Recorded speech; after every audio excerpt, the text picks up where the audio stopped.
What is going on, Play Game? Your man Mike is back with another video, back with another live stream, back here with the official complete guide, the workshop build guide for Jane Foster's Mighty Thor.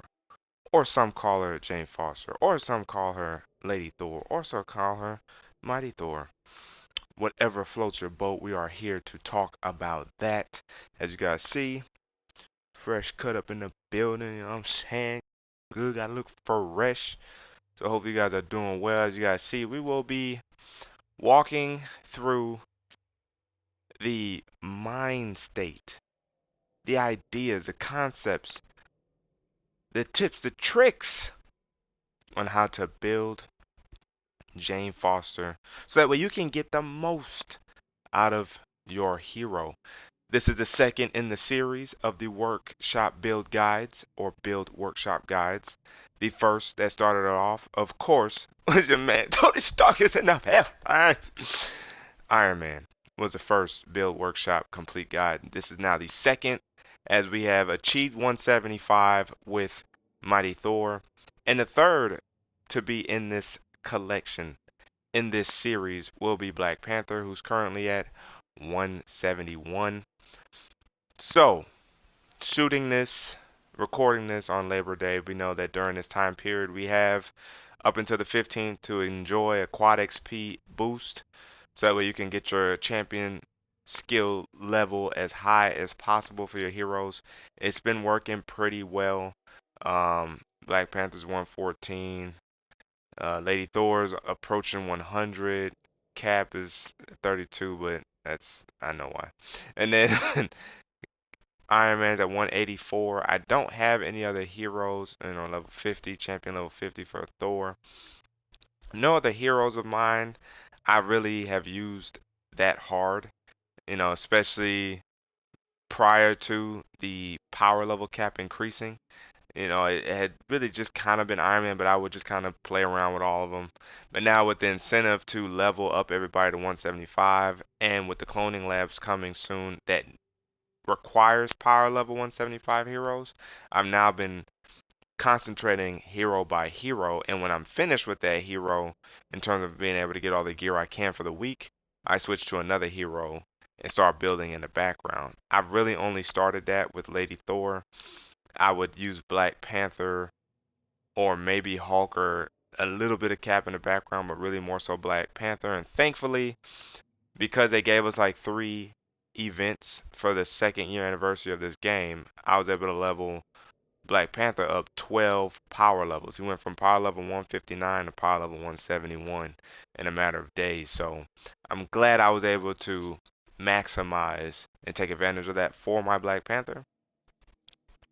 Something that I kind of use to also help speed and accelerate her level increase back really when the cosmic event drop or Tachyon event. When Tachyon event drops, that's when you can level up one hero the most if you focus on it. So we're finally here. We're gonna talk about Mighty Thor. I was waiting to see if anybody was gonna come in and chill. So far we got 2 people in the chat. So without further ado, let's get into it. Now, we're gonna start off with the nameplate. Of course, it's a subjective. Do what you want with it. Right now, I'm using this one. I think I bought this for like 50 credits in the marketplace. I like it. Shows power, shows grace at the same. Well, I wouldn't say grace. She's definitely aggressive right here, but it just shows the power that Lady Thor has. Recently, I just got the Love and Thunder outfit for Jane Foster. I think it's good, and I think it's really clean because they also adopt Milner, the Shattered Milner, for Jane Foster for this build as well that we got to see in the movie. Keep in mind that movie's also dropping in a couple days. I believe it's September 8th or 9th, so be on the lookout for that as well. We got 3 people in the chat. This emote is one that I use for the thumbnail for this video that you will see after this video. Of course, is officially complete, but I like that emote.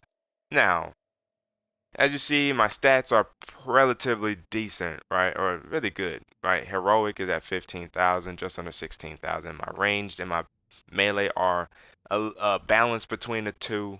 My range has a slight edge, and my defense is where it's at because she really won't get too down and dirty. And if she has to, you use her overcharge, her mother's blessing, to kind of help with blocking for defense.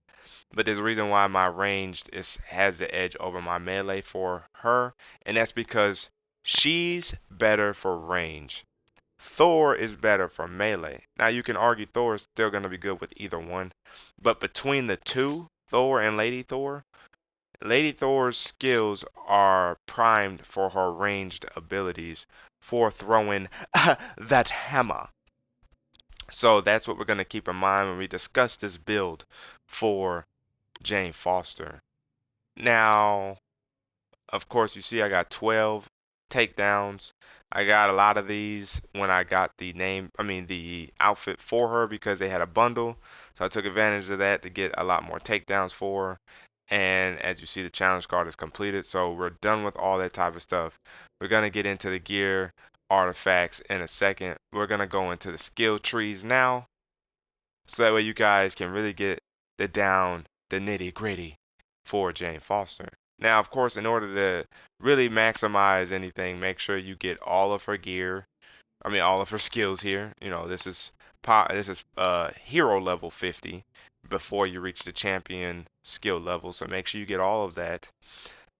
To move on to the more fun stuff, specialties. Now this is where it gets a little fun, right? So for me, I use Ymir's Wrath. Nearby teammates receive a temporary damage boost of 25% when Warrior's Fury is activated. This works when you're using her with other people, right? Now, if you're not worried about others and you're just playing with yourself, then it really doesn't matter because this support skill works with the teammates regardless. So I think giving them a temporary damage boost instead of an automatic revive is a little bit smarter in my opinion. Because if you're trying to do a lot of damage, especially if you're looking at like maybe bosses and stuff like that, getting that extra boost of damage makes more sense than an automatic revive because your other people you play with may actually be good and may not actually get knocked down as often. So keep that in mind. Now for this side of the skill point, I use Hell's Anger, increase critical attack damage by 25% and critical attack chance by 10% of anyone affected by Warrior's Fury. So affecting the teammates with this tree branch here allows for this tree branch to really shine because now you're increasing their ability to do heavy damage on top of regular damage. Now, of course, alternatively, you could do something like this where you can get a heroic orb, make it a little bit more about yourself, which is fine. It's not a big deal. But I like being able to take advantage of my teammates. And so that's why I leave that there. Plus, I have been doing a lot of multiplayer with her in order to achieve 175. So that's why I decided to just leave it as is. Now, this is where it gets even more subjective. God Blast. I use Daughter of Midgard. This is where you get the whirlwind inflicts 20% more damage and applies cryo to targets caught in the swirling vortexes. This definitely works. Gives you a slight edge and a little bit more time to do more damage against bosses as well. So that's why I use Daughter of Midgard. Alternatively, you could hold 3 charges with God Blast and go with Thunderstorm. That's not bad either. And then you of course regen packs, but I would say stay away from the regen pack unless in your defense is 0. Like you're dependent on regen packs to keep her sufficient in battle. This side of the tree branch, we got Overcharged Blast, which inflicts 20% increased damage when triggered while overcharged. Meaning, your mother's blessing, your intrinsic energy gets supercharged and now you're in God Tempest mode. Once you're in God Tempest mode, this is where you would want to use your God Blast because it will overcharge the God Blast as well. And this is what I mean by her skills and abilities. It pushes everything towards her long range attacks, such as hammer throws and her heroics, which are more or less long range. So keep that in mind. Overcharging Lady Thor with this skill will add another 20% increase in damage. Now, if that's not what you were worried about, you could do this where you can refund some of your energy so you can get one back. You could also do something like this against shocked enemies, and this just really depends on your status effects. Are you using shock? That's what will really help that there. So keep that in mind when considering that, but I would definitely go with Overcharged Blast and then Overcharge before you use this because you will get more damage out of it. And then for her all weapon, where Mjolnir's flying around the field taking everybody out while she's holding Underyarn, great ability. It's also really easy to get a lot of her objectives with her abilities. I'm glad that, you know, it does good enough damage to also help with that. What I have activated right now is increase the damage of Mjolnir by 20% and the speed at which Mjolnir seeks out and hits targets. Again, as you see, long ranged preferred attacks. Now, alternatively, you can go with Raw Uru, right? Every time it hits a target, a bolt of lightning strikes the hammer that shocks the target and hits nearby enemies. You could do something like that too, right? You can also do this where it just stays around her and it basically turns into like a little shield and it still hits and does damage. You could do that. I don't think it does nowhere near the same kind of damage that it does when you just do Seek True. So my recommendation is to do Seek True on the left side of the tree branch for the all weapon. The right side of the tree branch, Underyarn's Bark. Dealing damage with Underyarn builds up the overcharge meter 25% faster, meaning throwing Underyarn and doing melee attacks with Underyarn while Mjolnir's flying around will build your overcharge. So that way, once you go God Tempest, you again can turn around, revert around, use that Overcharge Blast on God Blast. So that is a way you can string combos together.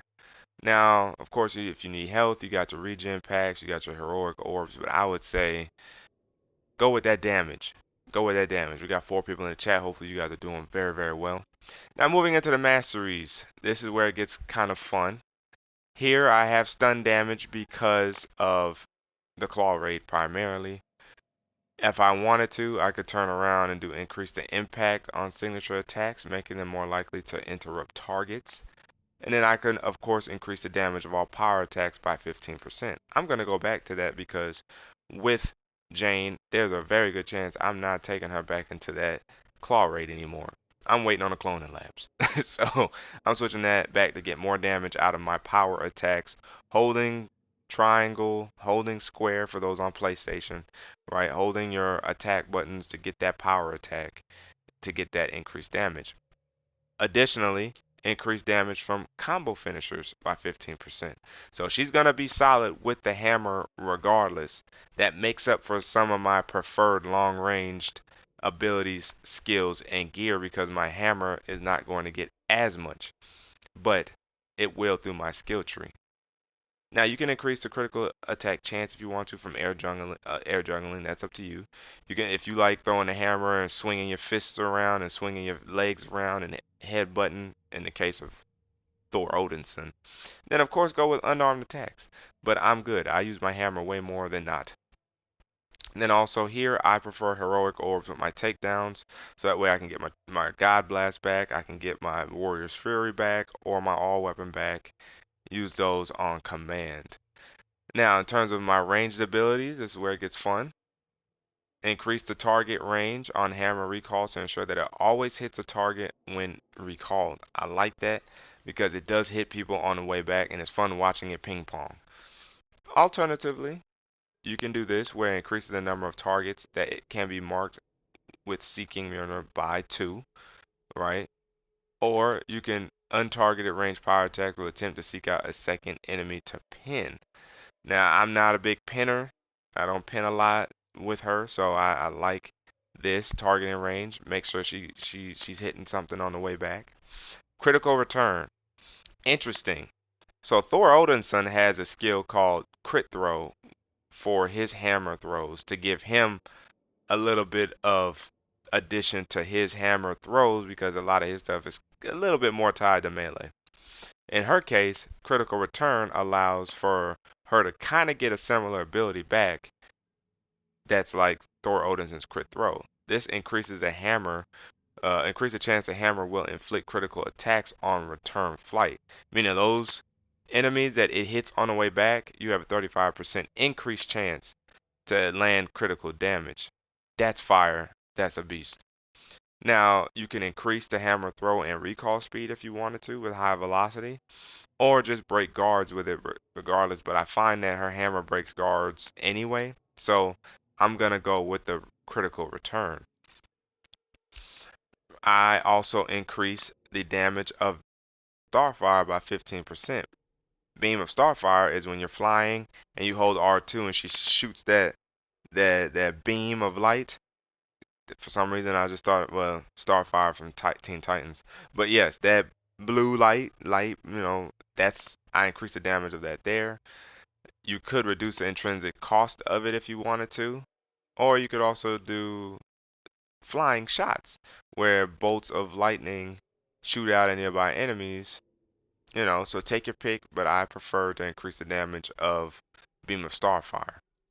Now, for the intrinsic energy stuff, a way to get and to maximize her intrinsic energy, her overcharge and everything. Ionic bolts. Defeating enemies while All Mother's Blessing is active, strikes nearby targets with lightning. I like that. Get a little extra damage, add a little bit of area of effect, some good visuals. You could do Force of Will, dealing damage with All Mother's Blessing. While it's active, will recover 1.2% willpower per hit. So again, if you're someone who struggles with defense or health, something I could potentially look into if I wasn't worried about the bolt of lightning, I could recover some health if she needs to. If all else fails, defeating enemies while All Mother's Blessing is active has a 25% chance to generate regen packs for all team members. Again, it seems like they know they don't have a lot of defensive based stats for her, so they make up for it with this kind of stuff. A lot of her stats will increase her damage, will increase the heroic abilities. Her skills will help her stay alive. That's what I'm starting to realize as I'm kind of walking through this as well. Pretty interesting to say the least, but it is what it is. Again, we're back with 4 people in the chat. Now the middle tree branch reduce the overall energy cost of using the intrinsic All Mother's Blessing by 10%.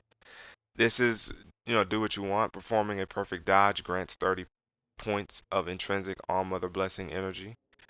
And then increase the automatic regeneration speed of intrinsic All Mother Blessing energy by 12%. Now, I do like that, but I think reducing how much energy is actually consumed when using it pays off a little bit more, in my opinion, than these other 2 potential skills here. Then the last skill tree in the intrinsic ability column, if you will. As Guardian Fortitude, reduce the intrinsic All Mother's Blessing energy penalty incurred when falling or failing to counter against strong or unblockable attacks by 50%. Another way to save yourself some of that All Mother Blessing energy to essentially save yourself from penalties. Not a big deal. Extended flight generates an electrical charge that disperses in an energy explosion on impact. So essentially, as you're flying, she's going to build electric charge. You're going to see her glowing and sparkling. And if you just fly her into the ground or into something or someone, it's going to let off a nice little mini explosion. So that's also additional area of effect damage that you can get out of her. Not a bad idea. But right now I don't mind just doing what I have. Now, if I don't care about that kind of energy, because I'm gonna build it back in battle, I could always just do speed burst and use my intrinsic energy to fly faster. I'm tempted to. Her, Thor Odinson, and Iron Man have this ability. Iron Man is called Afterburners, I believe, and it drains your intrinsic energy, but you get to fly faster, meaning you get to traverse through the level a lot faster. To each his own.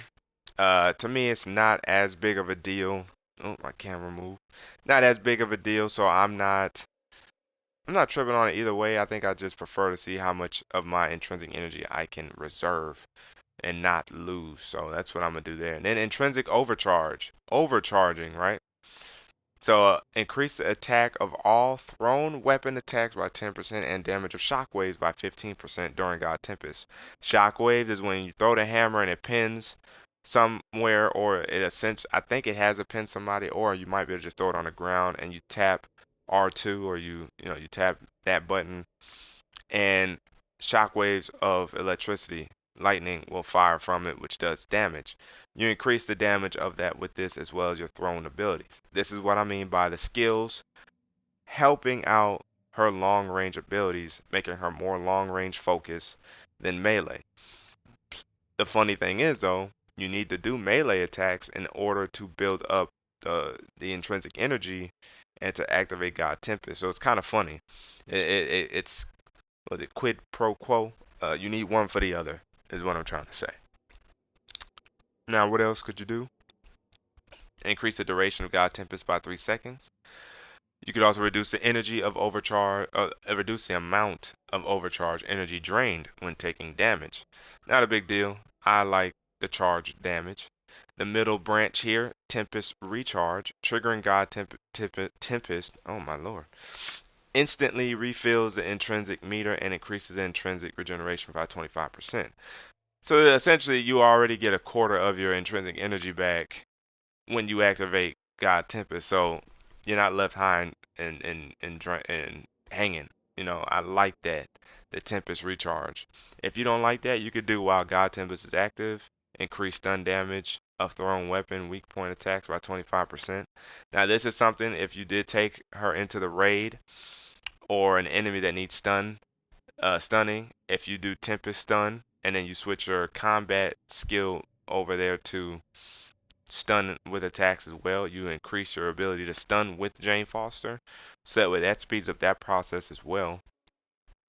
And if you don't like any of those, you can increase the force of the shockwaves on thrown weapon attacks, making them more likely to interrupt targets.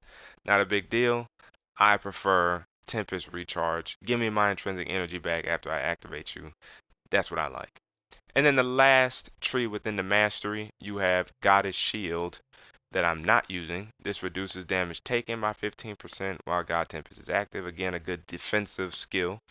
You also got melee attack damage is increased by 15% while God Tempest is active. So if you did want to also still give an increase to your melee while God Tempest is active, because you do need melee to even activate it in the first place, this is an ability right here with Goddess Fist. But me, I'm increasing the force of the shockwaves when triggering God Tempest, making them more likely to interrupt targets.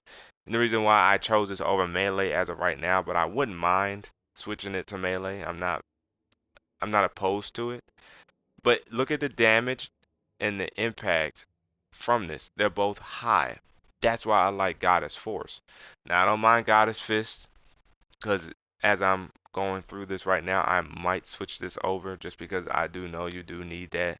The melee for sure. If I need melee to activate it, you might as well just keep my attack damage high or higher as well. So I could switch to that.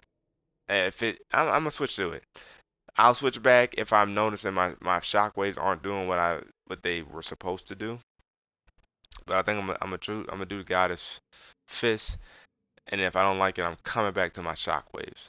And that takes care of your primary skills for Jane Foster. As you see, long range based, hammer throw based. So keep that in mind. Now, champion points right now, she's just under 100 at 99. I'm focusing on the perks as usual, the critical chance, critical attack damage type stuff, the heroic charge rate, status resistance or, status and stun damage boost, defense. Those are the ones I primarily pay attention to and I keep thinking of when I'm getting my skill points that way. Those are the first things I get for her that she can immediately benefit from. But that takes place of all that is now her skills. And so refer back to that guide for skills for your Jane Foster. Now, let's get into the artifacts. I do a triple stack of Valor with increased damage from power attacks, 10%, almost 11%. I want her to be strong when I'm ready to put that hammer down, baby. That's what we're supposed to do. Shout out to the 5 people in chat. I don't care about the spin attacks, although that's fine because that just reduces how much drainage of my heroic energy takes place. That's fine. And with her, I do triple stack on proficiency, which also gives me another stack on power attacks. I don't know if it's really the case or not, but it is what it is. Now, if I can, I do have another one. I can do heavy combo finishers along with um it's crazy because you get more, you get 12% there. I don't think you actually can double stack on the breakers. So I think I'm gonna do a heavy combo finisher here, and I do get her support to charge faster. So I think I'm gonna do that. Yeah. So now I got the heavy combo finishers that it has an increase in damage while also increasing my heroic energy regeneration, and I leave it with proficiency. And it's interesting that one of the proficiencies wasn't as high as the other one. Huh. And that is my minor artifact. Now, major artifact, I do the lethal will. You know, any damage buffs I have, it's great. I do the damage boost, so that way we're all benefiting from that once activated. And it also, you get a resolve of the Inherhar. Oof. Yeah. Einherjar. 14% increased critical chance when the damage boost is active. So once I activate that damage boost, I get 14% increased critical hit chance. Is that not amazing or what? So, why is that a big deal? Because of the gear pieces I have going on here. The first piece I'm going to show you is chest plate of the All Father. Now you see it's more defensively focused with a little bit of intensity there. But the reason why I like this piece is because of Eitree's Boon, the very first perk. 15% increased critical hit chance from hammer attacks. Those hammer attacks include hammer swings or melee hammer attacks and throwing the hammer or hammer throws. So you get that boost on both of those or increase in crit chance. Reduce the intrinsic energy cost for suffering a guard break by 50%. So that, along with my other skill, helps me not lose a lot of my intrinsic energy, which is great. And then I gain increased damage based on the amount of All Mother Blessing intrinsic energy built up to a maximum of 10%. Nice little guard piece, guard perk, if you will. So that 15% coupled with the 14% from here, and then with me boosting my proficiency for Jane Foster, amounts to her proficiency being at 48% as a result of my chess piece. But then you add 14% to that, and now my proficiency jumps up to 62% when damage boost is active, which means I'm going to be doing damage with Jane Foster. That's what's fire about this. Now, it's going to take the stats back down. We'll come back to that later. As I said, we got the triple stack on Valor because what's a Thor without Valor? Coming on over here to the melee piece. This piece is very interchangeable for me because either A, I haven't got something super great, or they're all relatively kind of the same.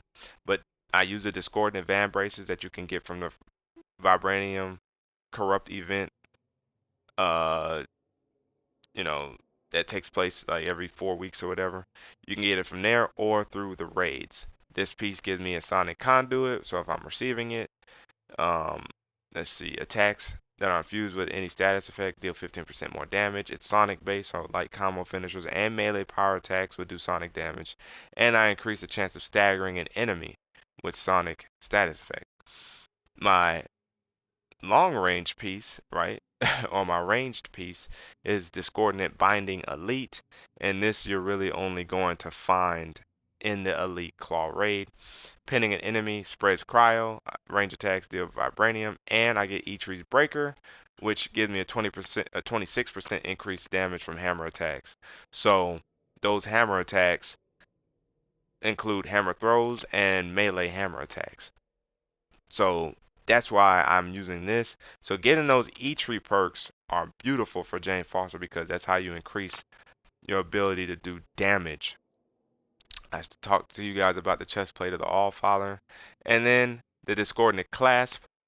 I like the fact that this is tied way more to her abilities. Warrior's Fury's Breaker, 15% increased damage from Warrior's Fury, 2% increase heroic charge rate when All Mother Blessing is active, which helps my heroics charge up a whole lot faster. While I'm using Warrior's Fury, she's doing that much more damage. And then, of course, when a hero is in proximity to an enemy with an active Sonic effect, the Sonic Conduit is sent to all nearby heroes. So I can send and receive the Sonic Conduit, both with this ability and this ability. Here, I can make use of the Sonic Conduit. And those are the gear pieces. Those are the artifacts. And let's get into one little mission. We're going to do a quick drop zone. It might go by really fast. And here's the thing. I'm going to try and exemplify the critical chance. But more than anything, I'm going to try and exemplify the Overcharged Blast. Avengers, several resistance Because if I fighters are can, trapped in the field. then you will AIM see. is closing in on their position, and we need you to rescue them before they're overwhelmed. All right. Get to their provided location. You'll see how this build really works out with one another. We will extract So, them when AIM forces let's get have been to it. eliminated. All right, appreciate that, Jarvis. Got that Winter Soldier outfit, you know what I'm saying? Oh, Cap looking fire. Spider-Man back there with the glowy eyes looking fire. But here we're talking about Lady Thor. AIM So we're going to try AIM forces. an They want overcharge. to defect. Help them. Oh,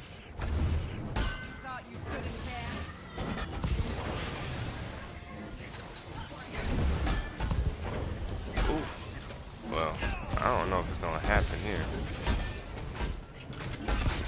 Oh. My team's too strong, but I will be able to do it in here. I thought that I was gonna be able to use a hallway, but clearly I was not. So we're gonna do it in the Chamber of Secrets.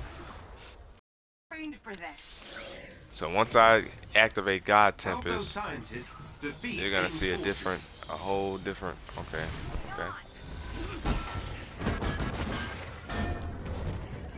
Oh my.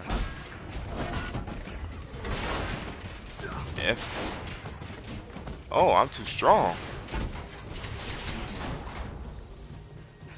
I am too strong.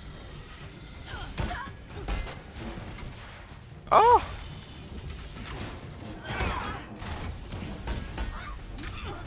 I'm too strong, yo.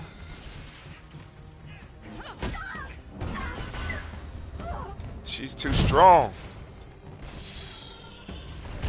She's too strong. I haven't even had to use.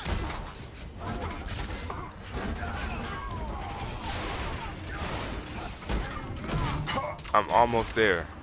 I'm almost there.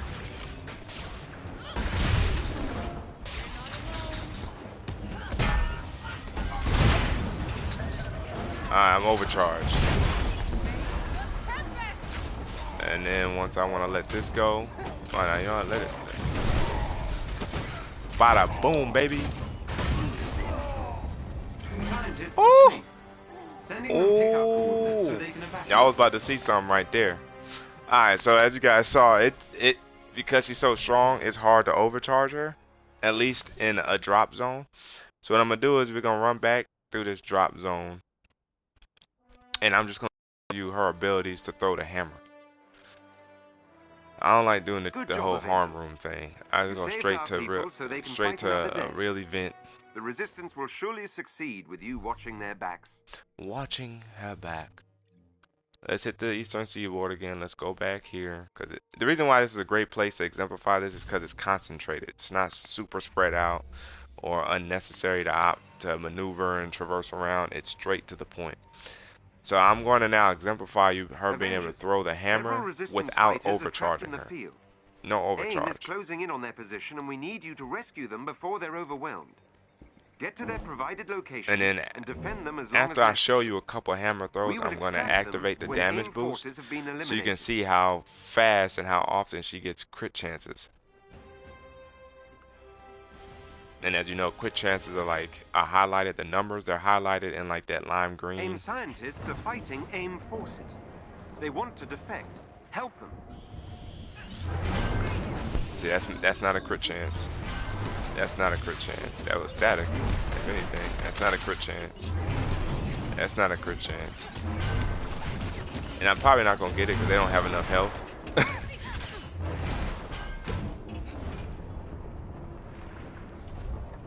But I should be able to get it in here. Let's show them how it's done.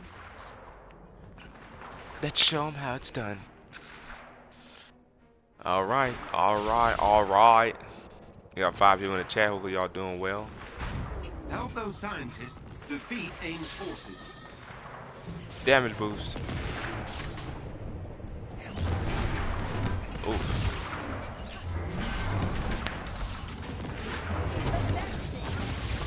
Oh. What? And you see it will bring the enemy to you. And you see how the hammer's hitting a bunch of stuff on the way back. Ooh, got him.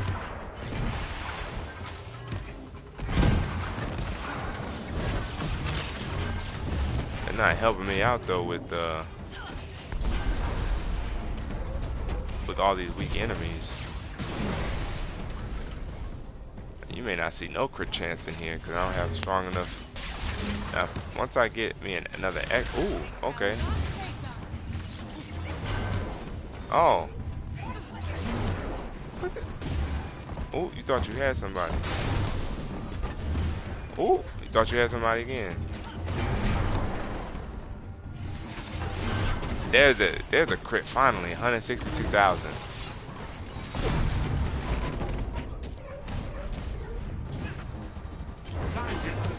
Woo!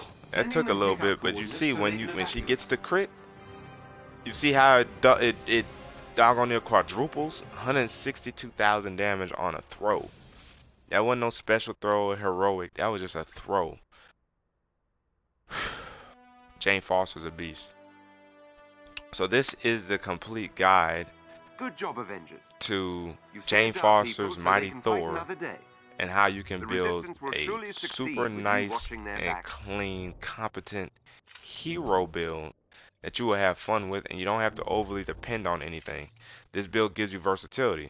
Because melee and range is up there, you can use melee attacks and still do great damage. You can do ranged attacks and do damage. You can overcharge her and benefit from her overcharge both from a melee perspective and a long range perspective because of the skills I showed you.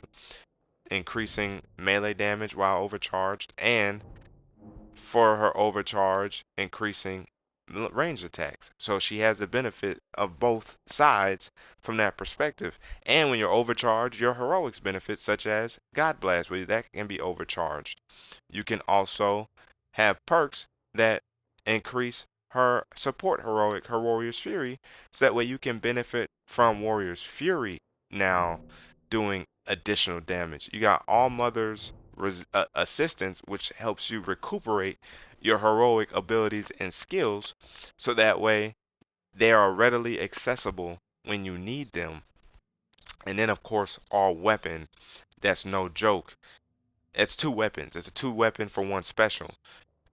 Mjolnir flying around hitting everybody, you using the golden underyarn wiping people out, still being able to utilize all of what was just said. So this build makes her very versatile and fully equipped for every good mission. Almost inciting scriptures over here. But yes, very solid build. You're not going to go wrong in either way. Some may consider her defense being low as a potential weak point of the build. Considering she can be used more as a long range than melee, you don't have to worry about defense. Or, so that would be A. Or B, use All Mother Blessing to help give her defense, or Warrior's Fury to give her defense. And since we switched this skill out to give an increased charge rate to Warrior's Fury would be more readily available to provide that defense while you're in there slinging that hammer around. So again, you cover all your bases and you really leave no weaknesses or no underpowered section for Jane Foster. And for the last one time, I think support heroic is going to be a little bit higher, right? At like, you know, 20%, 21%, something like that, maybe 22%. But you see ultimate and assault heroic charge rates at 14.6%.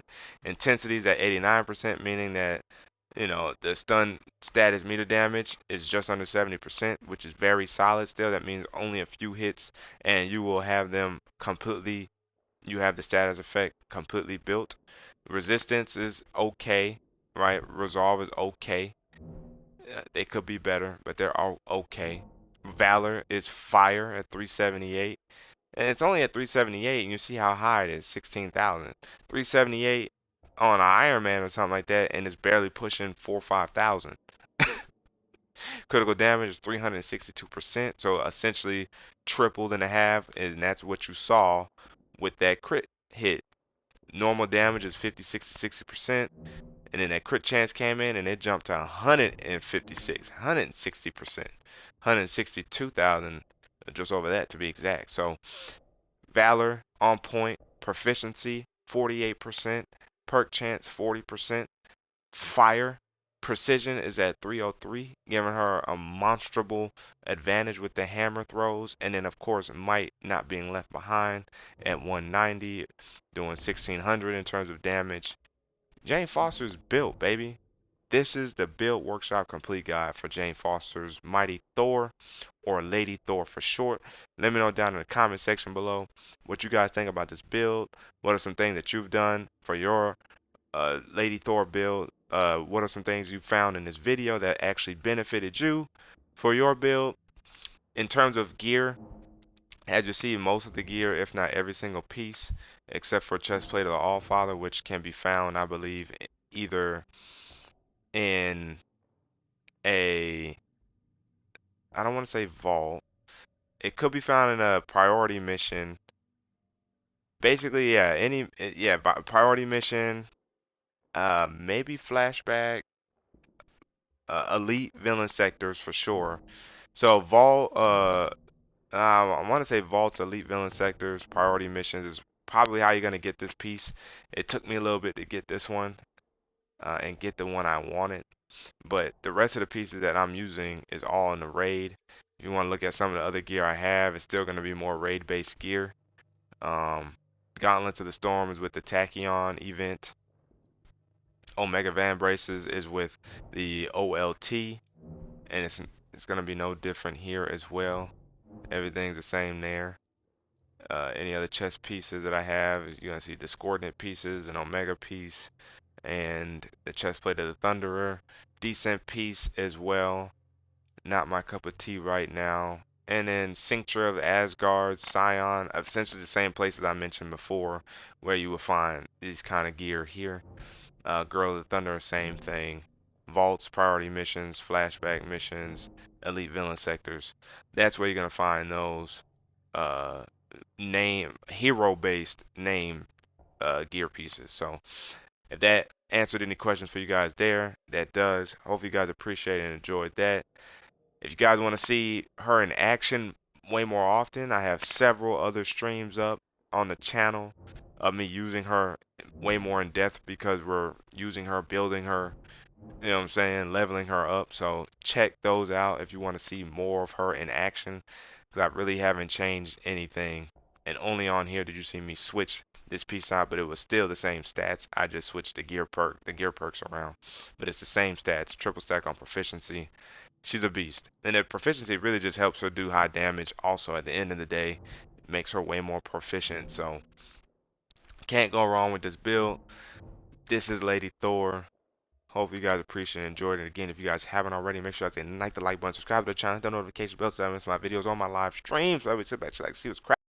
You watch the videos or you're in the live streams. Make sure you guys chat and make sure you guys comment on the videos so that way YouTube knows you guys like the content. We appreciate it. It's your man Micah signing out. Until the next video or live stream. Wait for it and keep it gaming.